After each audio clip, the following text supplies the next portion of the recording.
Per capital income ఈరోజు భారతదేశంలో చూసినట్లయితే 2 లక్షలు, కానీ అమెరికాలో చూసినట్లయితే ఏకంగా 79 లక్షలంట. So how it could be possible?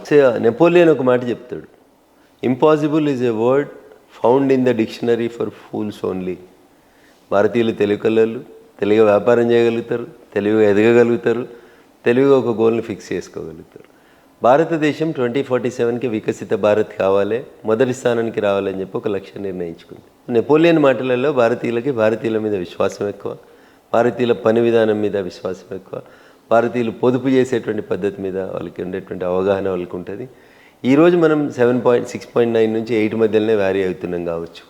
ఈరోజు మన దేశంలో కొన్ని రాష్ట్రాల లోపల జీడిపి పర్ క్యాపిటల్ ఇన్కమ్ 2 లక్షలు ఉండొచ్చు, తెలంగాణ లాంటి చోట్ల 3.5 లక్షలు ఉండొచ్చు, రకరకాలుగా వేరీ అవుతుండొచ్చు.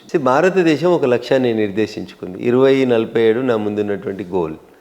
ఆ గోల్ కల్లా నేను ఆదాయం పెంచుకోవాలి. నేను ఇందాకే చెప్పాను, అవసరాలకు అనుగుణంగా మన మౌలిక వసతుల్ని కల్పిస్తూ వస్తూ ఉన్నాం. భారత డైనమిక్స్ మారుతూ ఉన్నాయి. భారతదేశం అభివృద్ధి చెందుతున్న దేశం అని చెప్పి చిన్నప్పుడు మేము చదువుకుంటే ఇలా అభివృద్ధి చెందిన దేశంగా మార్పు వస్తూ ఉంది. ఈ మార్పు చాలు ఒక లక్ష్యం వైపు అడుగులు వేసుకోవడానికి.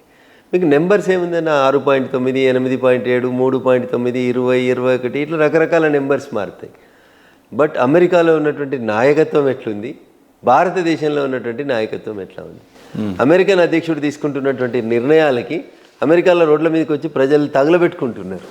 ఆ పరిస్థితులలోంచి భారతదేశ పరిస్థితి ఎట్లుంది అనేది ఒకసారి ఆలోచించుకోండి. అందుకని మళ్ళీ చెప్తా ఉన్నా, మేకల నాయకత్వం లోపల పులులు కూడా మేకలు అవుతాయి, పులి నాయకత్వంలో మేకలు కూడా పులులాగా విజృంభిస్తాయి. నరేంద్ర మోడీ గారి నాయకత్వంలో ఈ దేశంలో కాంట్రాక్టర్లు బతికిస్తున్నారనే మాటల్ని పక్కన పెట్టి ఒక రోడ్ వేసి ఒక ఇన్ఫ్రాస్ట్రక్చర్ వేస్తే, నేను ఒక మాట చెప్తాను, మీ కాంగ్రెస్ వాళ్ళ హయాంలో పర్ డే 7 కిలోమీటర్స్ జాతీయ రహదారులు వేసే స్థాయి నుంచి ఇలా 32 కిలోమీటర్లు జాతీయ రహదారులు వేసే స్థాయికి తీసుకొచ్చిండ్రు. ఎంత పెరిగింది? ఎవరికి పెరుగుతుంది ఆదాయం? ఉత్తగానే 27 కోట్ల మంది భారతీయులు పేదరికం నుంచి బయటకు వచ్చిర్రా అన్న? ఇదేమైనా బీజేపీ వాళ్ళు చెప్పిన కథన కాదు కదా. ప్రపంచ బ్యాంకు, IMF లాంటి సంస్థలు చెప్తున్నటువంటి లెక్కల ప్రకారం 27 కోట్ల మంది భారతీయులు పేదరికం నుంచి బయటకు వచ్చారు. ఒకసారి ఒక మెట్టెక్కిన తర్వాత ఇంకా వాళ్ళ ఆలోచన విధానంలో, వాళ్ళ ఆర్థిక పొదుపు విషయంలో కానీ, సంపాదన విషయంలో కానీ వాళ్ళ ఆలోచన విధానం మారుతుంది. నేను ఇందాక చెప్పిన 46 లక్షల రక్షణ రంగ ఉత్పత్తుల దగ్గర నుంచి 1 లక్ష పైచీలకు 1.27 lakh crores వరకు ప్రొడక్షన్ పెరిగింది. ఎట్లా పెరిగింది? 10 ఏళ్లలో పెరుగుతుంది. అట్లే 20 ఏళ్లలో ఎట్లయితుంది సూపర్ పవర్గా భారత్? ప్రతి సంవత్సరం 2 అంకెల జీడిపి పెరుగుకుంటూ పోయినా భారతదేశం అక్కడికే రీచ్ అవుతుంది. So impossible is a word found in the dictionary for fools only. మీరు భారతీయుల్ని తక్కువ అంచనా వేయకండి. భారతీయులు ఒక గోల్ పెట్టుకున్నారంటే, ఇది 146 కోట్ల మంది భారతీయుల కళ, నా దేశం విశ్వగురువు కావాలనేది. అరే ఔరేక్ దక్కా పక్కా అంటే తెలంగాణ పక్కా అంటే ఔరేక్ దక్కా కొట్టి తెలంగాణ తెచ్చుకున్నాం ఈ దేశం లోపల. అట్లే ఈ దేశం 1వ స్థానానికి పోవాలంటే పోతుంది, బరాబర్ తీసుకుపోతారు. నరేంద్ర మోడీ గారి నాయకత్వంలో అక్కడికి ఎదుగుతామనే విశ్వాసం ప్రజలకు ఉంది, మాకుంది. So how you will generate your income? There are 100 ways and means. రకరకాలైనటువంటి పద్ధతులు, రకరకాలుగా ఇన్నోవేషన్స్ వస్తూ ఉన్నాయి. అంకుర వస్తుంది. ఆఖరికి ఆడబిడ్డలు వ్యవసాయాలలో డ్రోన్లను ఉపయోగించి మందుల్ని పిచికారీ చేసేదాకా, సైన్స్ అండ్ టెక్నాలజీని వాడుకునేదాకా ఈ దేశ ప్రజల ఇన్వాల్వ్మెంట్ పెరిగింది. మీకు ఎప్పుడైతే ప్రజలు ఈ ప్రభుత్వం నాది, నా ప్రభుత్వాన్ని ఆర్థికంగా నేను సుస్థిరం చేసుకోవాలని వాళ్ళ ఇన్వాల్వ్మెంట్ పెరుగుతుందో ఆ రోజు ఖచ్చితంగా ఈ దేశం బాగుపడుతుంది. మలావత్ పూర్ణ ఒక 10వ తరగతి చదివే ఆడబిడ్డ, నేను ఈ ప్రపంచంలో ఎత్తైనటువంటి ఎవరెస్ట్ లాంటి పర్వతాలను ఎక్కాలని కలగన్నది. ఎట్లెక్కుతారబ్బా? 10వ తరగతి చదివే ఆడబిడ్డ ఎట్లెక్కుతుంది? వాళ్ళు అంబడి తాండాలకి వెళ్ళి వచ్చిన గిరిజన బిడ్డ ఎవరెస్ట్ ఎట్లెక్కుతుంది అని అనుకుంటే ఎక్కేది కాదు. But her goal was something different. ఆమె ఒక లక్ష్యాన్ని నిర్దేశించుకుంది. అయిందా కాలేదా? ఎక్కిందా ఎక్కలేదా? So this is the spirit of Indians. ఒక్క మలావత్ పూర్ణనే కాదు, ఇంకో నిఖిత్ జరీన్ తీసుకోండి, PV సింధు తీసుకోండి, సైనా నెహ్వాల్ తీసుకోండి, ఆఖరికి చెస్లో మన ఒక అబ్బాయి 14 ఏళ్ళకే ప్రపంచాన్ని గడగడలాడిచ్చిండని చదివినాం. వీళ్ళంతా మేధావులన్నా. ఇండియాకు కావాల్సింది ఒక మంచి నాయకత్వం, ఒక మంచి లక్ష్యం. ఆ లక్ష్యాన్ని నరేంద్ర మోడీ గారు ఇస్తున్నారు కాబట్టి 100కి 100% 2047 వికసిత భారత్ అనుకుంటే ఇంకో 5 ఏళ్ల ముందే ఆ లక్ష్యానికి చేరుకుంటాం. పర్ క్యాపిటల్ ఇన్కమ్ తీసుకున్నా, జీడిపి తీసుకున్నా, ప్రపంచంలో ఉన్న ఏ దేశానికి కూడా భారతీయులు తీసిపోరు. మన పనితనమే మనల్ని ప్రపంచంలో నిలబెడుతుంది. వి వర్క్ 24/7. సార్ గతంలో చూసినట్లయితే మొన్న ప్రవేశపెట్టిన బడ్జెట్ 34 లక్షల కోట్ల బడ్జెట్, అందులో ప్రధానంగా చూసినట్లయితే మిడిల్ క్లాస్కి సంబంధించిన బడ్జెట్ అని చాలా అప్రిషియేట్ చేశారు. ఈ బడ్జెట్ నా భూతో నా భవిష్యత్ అని చాలా మంది ఇంటెలెక్చువల్స్ కొనియాడారు. వాస్తవంగా ఈ బడ్జెట్ చూసినట్లయితే 34 లక్షల కోట్ల బడ్జెట్లో రేపు భారత్ వికసిత్ భారత్ అవ్వడానికి 2047లో విశ్వగురు భారత్ అవ్వడానికి ఈ బడ్జెట్ ఏ రకంగా ఉపయోగపడుతుంది అని అంటే ఏమంటారు? ఒకటి. రెండోది, ఆర్థిక మంత్రి నిర్మలా సీతారామన్ గారు ఈ బడ్జెట్ని ఒప్పియడానికి ప్రధానమంత్రి గారితో ఎంత సమయం బట్టి ఉండొచ్చు, లేదా ఈ మినిస్ట్రీ పడిన కష్టం ఏ రకంగా ఉండొచ్చు, దాని గురించి చెప్పాలి అని అంటే ఏం చెప్తారు? అని ఒక విషయం అర్థం చేసుకోవాలి మీరు. మిగతా క్యాబినెట్లకి భారత ప్రభుత్వం నరేంద్ర మోడీ గారి క్యాబినెట్కి మధ్యలో ఉన్నటువంటి వ్యత్యాసం, it is a collective decision. For that matter ఏ నిర్ణయం అయినా, ఏ క్యాబినెట్ నిర్ణయం తీసుకున్నా, ముఖ్యమంత్రి గారు తీసుకున్నా, ప్రధానమంత్రి గారు తీసుకున్నా, the meaning of cabinet is collective decision. ఒక మంత్రికి ఒక శాఖ ఉంటే ఆ శాఖ ఆయనే తీసుకున్నాడు, ఈ నిర్ణయం ఆయనదని చెప్పి తప్పించుకోవడానికి వీలుండదు మహేందర్ అన్న. కానీ దురదృష్టం కొన్ని రాష్ట్రాలలో ముఖ్యమంత్రులు అట్లంతా ఒంటెత్తి పోకట్లకు పోతారేమో, మంత్రులని డమ్మీ చేస్తారేమో మాకు తెలియదు. కానీ భారత ప్రభుత్వం నరేంద్ర మోడీ గారి నాయకత్వంలో ప్రతి డిసిషన్ కలెక్టివ్ డిసిషన్. ఈ దేశంలో ప్రజలకి ఏదైతే మేలు చేస్తుందని అనుకుంటారో దాన్ని క్యాబినెట్ కలెక్టివ్గా తీసుకుంటుంది, అందరూ కలిసి తీసుకుంటారు, నిజాయితీగా తీసుకుంటారు. కాబట్టి నిర్మలా సీతారామన్ గారి బడ్జెట్ని ప్రవేశపెట్టేందుకు మోడీ గారిని ఒప్పించేందుకు ఎంత సమయం పట్టిందనే ప్రశ్న ఉత్పన్నం కాదు. మోడీ గారు, నిర్మలా సీతారామన్ గారు, ఇతర టోటల్ క్యాబినెట్ అంతా కూర్చొని చర్చించుకున్న తర్వాతనే ఈ దేశంలో ఉన్నటువంటి పేద ప్రజల హితం కోసమే, మధ్యతరగతి ప్రజలకి ట్యాక్స్ ఎగ్జంప్షన్ లోపల లాభం జరగాలనేటువంటి ఒక మంచి ఉద్దేశంతో 12 లక్షల వరకు ఇన్కమ్ ట్యాక్స్ స్లాబ్ని పెంచడం జరిగింది. ఎవరు కలగనలేదు అది. ఈ బడ్జెట్లో చూసినట్లయితే వికసిత్ భారత్ అనేది ఒక పక్క మీ గోల్ క్లియర్గా కనపడతా ఉంది. కానీ ఇక్కడ 12 లక్షలు బిలో ఉన్న వాళ్ళు ట్యాక్స్ పే చేయడానికి అవసరం లేదన్నట్టు మిడిల్ క్లాస్ గురించి ఆలోచించిన విధానం బాగుంది. కానీ దీనివల్ల కొద్దిగా కేంద్ర ప్రభుత్వం ఇన్కమ్ అనేది తగ్గుతుంది అనేది నిపుణుల యొక్క ఆలోచన. కానీ ఏ రకంగా అంటే పేదల గురించి ఆలోచించడం బాగానే ఉంది, కానీ వికసిత్ భారత్ వైపుకి వెళ్ళడానికి ఈ బడ్జెట్ నిజంగా సహాయపడుతుందంటారా? 100% సహాయపడుతుంది. ఇంతకాలం ట్యాక్స్ ఎట్లా ఎగ్గొడదామా అని ఆలోచించిన వాళ్ళు చాలా మంది ఇప్పుడు ట్యాక్స్ బ్రాకెట్లోకి పోయి నిజాయితీగా పన్ను కడదాం అనేటువంటి ఆలోచన వస్తుంది. ఎందుకు? ఈ ప్రభుత్వం నిజంగా పేద మధ్యతరగతి కుటుంబాల కోసం ఆలోచిస్తుంది, పైసలు ఉన్న వాళ్ళ కోసమే, డబ్బులు ఉన్న వాళ్ళ కోసమే కాదు, ఇది మాలాంటి వాళ్ళ కోసం కూడా ఆలోచిస్తుంది అని ఒక విశ్వాసాన్ని మీరు ప్రజలలో కల్పించగలిగిన రోజు ప్రజలు, నేను ఇందాక చెప్పినటువంటి ఆ యూపీఏ ట్రాన్సాక్షన్స్ కానీ, డిజిటల్ ట్రాన్సాక్షన్స్ కానీ, ఆఖరికి మక్క కంకులు అమ్ముకునే అవ్వ కూడా డిజిటల్ ట్రాన్సాక్షన్ వైపు పోతుంది అంటే ప్రజలకు విశ్వాసం ఉంటే పోతుందా బ్యాంకుల మీద, ప్రభుత్వం మీద? లేకుంటే అగాధంగా పోతారు అనేది ఒకసారి ఆలోచించాలి. ఆ విశ్వాసాన్ని పెంచగలిగినాం కాబట్టి ఎస్, యాజ్ యూ సెడ్ 12 లక్షల దాకా ఎవరు ట్యాక్స్ కట్టొద్దు అని అంటే ప్రభుత్వానికి కొంచెం తగ్గొచ్చు ఇన్కమ్. కానీ 12 లక్షల పై బ్రాకెట్లో కూడా చాలామంది ఇన్కమ్ ట్యాక్స్ ఎగ్గొట్టాలనుకున్నటువంటి మిత్రులు ఇయ్యాల లేదు, ఈ ప్రభుత్వం నిజాయితీగా పనిచేస్తుంది, మనం ట్యాక్స్ బ్రాకెట్లోకి పోతే ఏదో ఒక రోజు మనం ప్రభుత్వం నుంచి లబ్ధి పొందొచ్చు అనేటువంటి ఆలోచనని జనరేట్ చేయడం లోపల ఎక్కడ కూడా మోడీ గారు వెనక్కి రాలేదు. కొంతవరకు ప్రభుత్వ ఆదాయం తగ్గుతుందని తెలిసినప్పటికి కూడా to build the confidence in the public, మీరు ప్రజాస్వామ్యంలో ఏముంటుంది మహేందర్ అన్న, ప్రజల కొరకు ప్రజల చేత ప్రజలే ఎన్నుకోవాలి.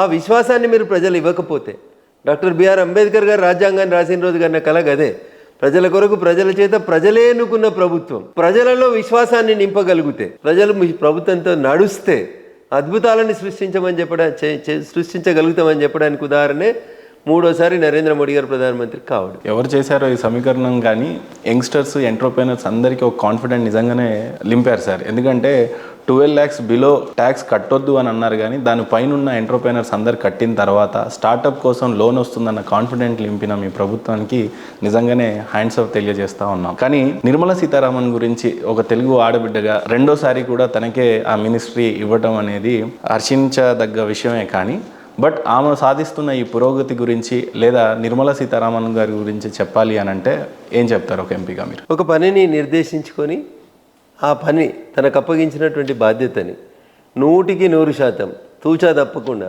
అడుగులు తడబడకుండా, నాయకుడు తన మీద ఇచ్చినటువంటి విశ్వాసానికి అనుగుణంగా 100% ఆ డైరెక్షన్ లోపలనే తమ ప్రభుత్వానికి మంచి పేరు వచ్చే రీతి లోపల వారంత గొప్పగా పనిచేస్తున్నారు కాబట్టి, అంత గొప్పగా ఆ శాఖ నిర్వహిస్తున్నారు కాబట్టి ఈరోజు దేశ ఆర్థిక విధానం అనేది అంచెలంచెలుగా వెదుగుతూ వస్తూ ఉంది. అది మోడీ గారికి వారి మీద ఉన్నటువంటి విశ్వాసం, దాన్ని వారు నిలబెట్టుకుంటున్నారు కాబట్టే అందరికంటే ఎక్కువసార్లు బడ్జెట్ ప్రవేశపెట్టినటువంటి ఒక మహిళా ఆర్థిక మంత్రిగా వారికి పేరు వచ్చింది. భవిష్యత్తులో కూడా ఖచ్చితంగా నిర్మలా సీతారామన్ గారు, ప్రధానమంత్రి నరేంద్ర మోడీ గారు వారి మీద ఇచ్చిన విశ్వాసాన్ని నిలుపుకుంటారని, ఈ దేశ ఆర్థిక వ్యవస్థను, ఈ దేశాన్ని వికసిత భారత్ 2047 వైపు నడపడం లోపల వారి పాత్రని భారత ప్రజలందరూ గుర్తుంచుకునే రాపలా నిర్వహిస్తారని చెప్పి నాకు సంపూర్ణమైనటువంటి విశ్వాసం. ఎప్పుడైనా వ్యక్తిగత అనుభవం కలవటం కానీ మాట్లాడడం కానీ నిర్మలా సీతారామన్ గారి గురించి? బిఫోర్ ఎంపీ అయ్యే కంటే ముందు కూడా ఎమ్మెల్యే కూడా నేను వెళ్ళాను.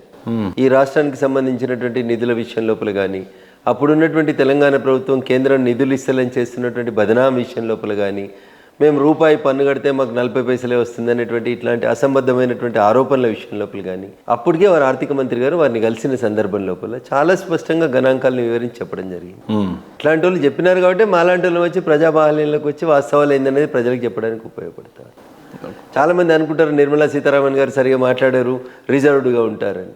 వారికి వారి పని పట్ల ఉన్నటువంటి నిబద్ధత ఇతర అంశాల పట్ల, రాజకీయాలు చేయడం పట్ల ఉండదు. వారి పార్టీ వారి మీద ఇచ్చినటువంటి విశ్వాసాన్ని నిలబెట్టుకుంటూ, ప్రభుత్వం వారికి ఇచ్చినటువంటి బాధ్యతని నెరవేరుస్తూ, వచ్చినటువంటి వాళ్ళకి వారికి అర్థమయ్యే భాష లోపల చెప్పడం లోపల వారు చాలా దిట్ట.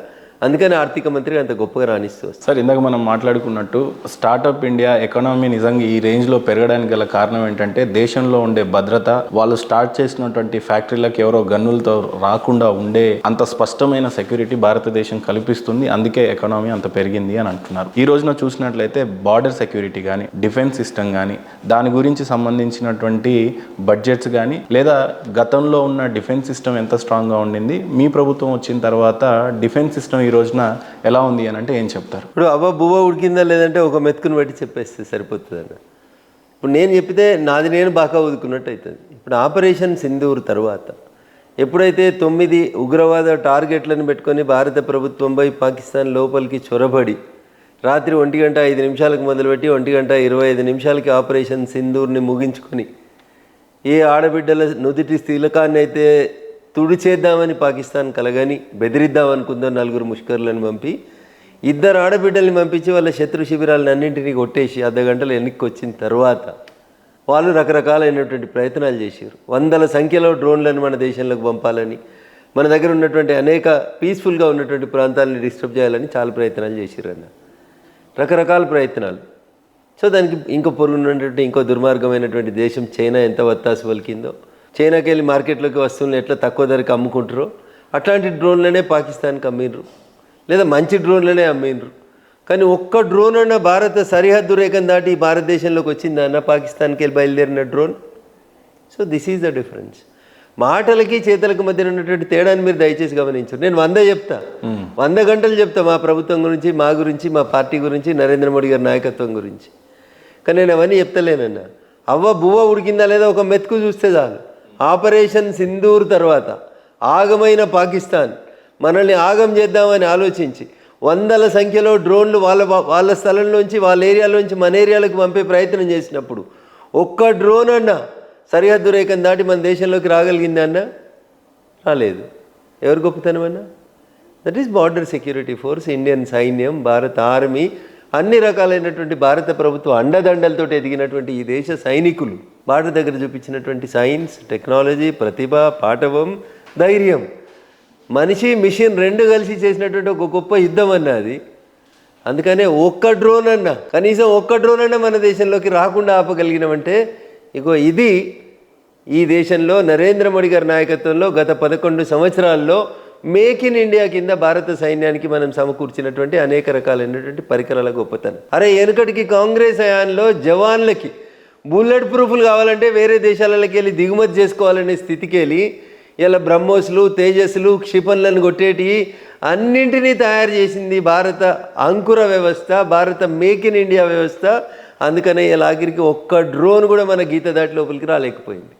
మాటలు చాలా ఉంటాయి, చేతలలో కనబడ్డది కదా. ఇప్పుడు రఫేల్ లాంటి యుద్ధ విమానాలని కొనుగోలు చేయాలని అనుకున్నప్పుడు ఈ దేశంలో చాలామంది మిత్రులు విమర్శించారు, రఫేల్ని విమర్శించారు, S-400 కొంటామంటే విమర్శించారు, లేదా make in India, made in India కింద రక్షణ రంగంలో ఉత్పత్తులు తయారు చేస్తుంటే విమర్శించారు. భారత రక్షణ రంగానికి భారత ప్రభుత్వం చేసినటువంటి కేటాయింపులు సుమారు 70,000 కోట్లు చేస్తే దాన్ని విమర్శించారు.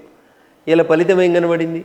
నేను ఇందాకే చెప్పినట్టు ఒక్క డ్రోన్ కూడా మన దేశంలోకి రాలేకపోయింది అంటే మనం ఎంత గొప్పగా మన పరికరాల్ని మనం అభివృద్ధి చేసుకున్నాం, స్వయంగా మనం తయారు చేసుకున్నాం, ఇతర దేశాల నుంచి వచ్చినటువంటి S-400 లాంటివంటి భాగస్వామ్యంతో చేసుకున్నాం. ఇవన్నీ కూడా ఎందుకైనాయి? ఎవరు ఊహించారు ఇట్లా వస్తుంది రేపు యుద్ధం అని? ఈ దేశ ప్రధాని ముందు చూపు వల్లనే ఈ దేశం యొక్క రక్షణ రంగం S-400ని తెచ్చుకున్నా, బ్రహ్మోస్ని తెచ్చుకున్నా, తేజస్ని తెచ్చుకున్నా, ఆకాశని తెచ్చుకున్నా, ఇంకొక యుద్ధ విమానాన్ని తయారు చేసుకున్నా, డ్రోన్లని మార్కెట్లో వేరే రకానికి ఉపయోగించే కాడి నుంచి తీసుకొచ్చి కూరగాయలకు మందు జిల్లేదాకా, ఆడబిడ్డలకు అందించేదాకా ఈ దేశ అంకురాలు, స్టార్టప్లు ఎవరైతే ఎకసక్కలాడే ఇండియాలో ఏం తయారైతే అన్నారో వాళ్ళకి ఇలా డ్రోన్ మెడిసిన్స్ వచ్చినాయన్న. వికారాబాద్ లాంటి ప్రాంతంలో జ్యోతిరాదిత్య సింధియా గారు అనేటువంటి కేంద్ర మంత్రి గారు వచ్చి ఔషధాలను ఒక ప్లేస్ నుంచి ఇంకో ప్లేస్కి డ్రోన్ల ద్వారా పంపిస్తారు. ఇప్పటికీ ఈ దేశంలో చూస్తాం మనం, ఒక ఆడబిడ్డ డెలివరీకి ఉంటే రోడ్డు లేదని, అంబులెన్స్ లేదని, కట్టెకు 4 బట్టలు కట్టి ఎత్తుకొని వచ్చేటువంటి స్థితి నుంచి అట్లాంటి ప్రాంతాలకి మెడిసిన్ పంపడానికి డ్రోన్ వ్యవస్థను ఉపయోగించేదాకా ఈ దేశం యొక్క అంకురాలు అంటే అంబులెన్స్ లేకుండా డ్రోన్ వెళ్ళి మెడిసిన్స్ ఇచ్చేస్తుంది. మీరు వికారాబాద్లో పోయిన ప్రభుత్వంలో నరేంద్ర మోడీ గారు రెండోసారి ప్రధానమంత్రిగా ఉన్నప్పుడు, నేను దుబ్బాక ఎమ్మెల్యేగా ఉన్నప్పుడు, టీఆర్ఎస్ ప్రభుత్వం ఈ రాష్ట్రంలో అధికారంలో ఉన్నప్పుడు అధికారికంగా ఈ దేశంలో వికారాబాద్ ప్రాంతంలో జ్యోతిరాదిత్య సింధియా అనేటువంటి అప్పటి సివిల్ ఏవియేషన్ మినిస్టర్ వచ్చి ప్రారంభించిపోయిన స్కీమ్. అట్లా సైన్యం స్వయం సమృద్ధి పొందడానికి కావలసినటువంటి బడ్జెట్ ఇచ్చినాం, కాన్ఫిడెన్స్ ఇచ్చినాం, అంకురాలను ఎంకరేజ్ చేసినాం. ఇతర దేశాలలో మనకంటే మెరుగ్గా ఉన్నటువంటి పరికరాలను కూడా తీసుకొచ్చుకోవడానికి, ఆయుధాలను కొనుక్కోవడానికి కూడా మనం ఎక్కడ S-400 అప్పుడు కానీ, రఫేల్ అప్పుడైతే ఇంకా మాట్లాడుతూనే ఉంటారు. రఫేల్ కుంభకోణం అని మాట్లాడేటువంటి మూర్ఖులు ఉన్నారు ఈ దేశంలో. అయినా మేము ఎక్కడ భయపెట్టకుండా పనిచేసుకుంటూ వచ్చినాం. మాకు మా సైన్యం మీద విశ్వాసం ఉంది, ఈ దేశ యువ సైంటిస్టుల మీద విశ్వాసం ఉంది, అంకురాలు పెట్టుకుంటున్నటువంటి కొత్త IIT విద్యార్థుల మీద మాకు విశ్వాసం ఉంది. కాబట్టే ఈ దేశం రక్షణ రంగంలో కూడా స్వయం సమృద్ధి సాధించేటువంటి దిశకు పోయింది. కాబట్టే అందరం చూసినాం, 300 క్షిపణులను కూల్చేసినాం, 300 డ్రోన్లను కూల్చి పారేసింది భారత రక్షణ వ్యవస్థ. ఇది నరేంద్ర మోడీ గారి నాయకత్వం పట్టి